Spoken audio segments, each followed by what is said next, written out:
Hello, good morning students. मैं किरण, सूरज school Rewari, विषय हिंदी, कक्षा 10वीं। बच्चों, कल हमने अपनी पाठ्य पुस्तक क्षितिज काव्यखंड की कविता 7 छाया मत छूना का काव्यांश 2 किया था। आज हम काव्यांश 3 की व्याख्या करेंगे। ध्यान से सुनिए और समझिए।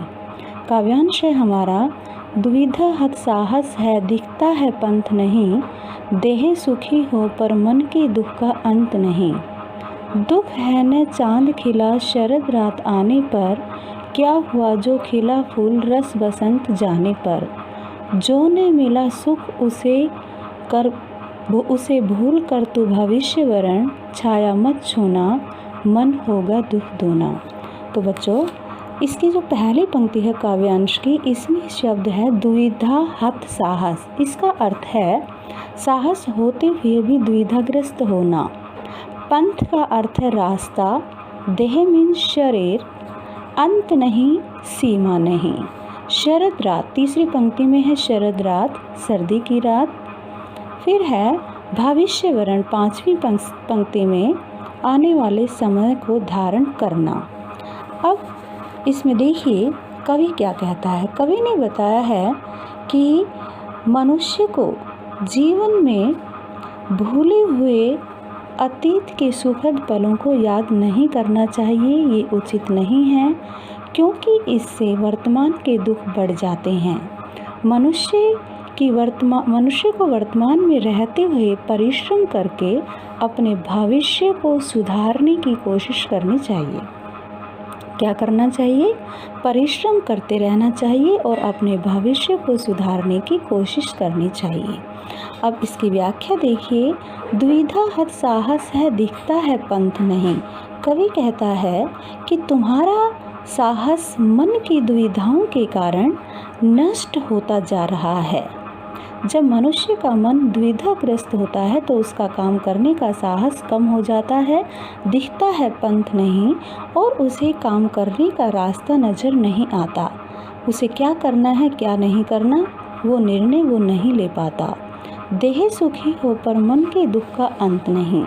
द्विधाग्रस्त व्यक्ति शारीरिक रूप से तो सुखी लगता है, परंतु उसके मन के दुख का अंत नहीं होता। मानसिक रूप से वह अत्यंत दुखी होता है। दुख है न चांद खिला शरद रात आने पर। मनुष्य दुखी रहता है।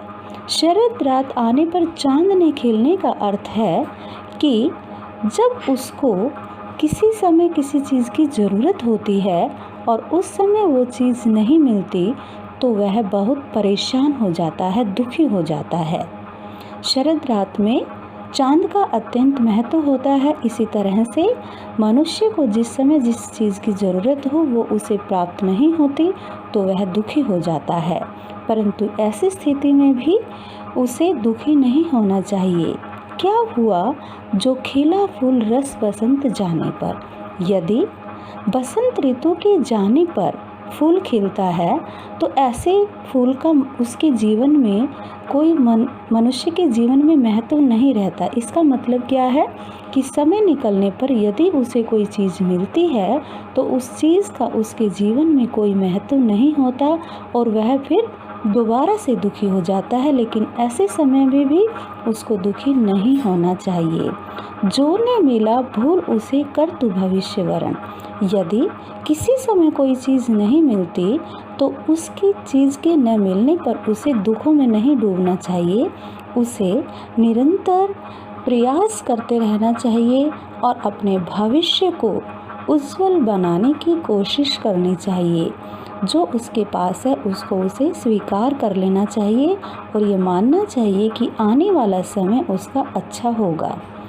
छाया मत छूना मन होगा दुख दूना। हे मेरे मन, तू बीते समय के सुखद पलों को याद मत करना, अन्यथा तेरे वर्तमान के दुख और अधिक बढ़ जाएंगे। अब देखिए इसका जो काव्य सौंदर्य है उसको देखिए। कवि ने इन पंक्तियों में सहज भाषा का प्रयोग किया है। भाषा प्रसाद गुण संपन्न है।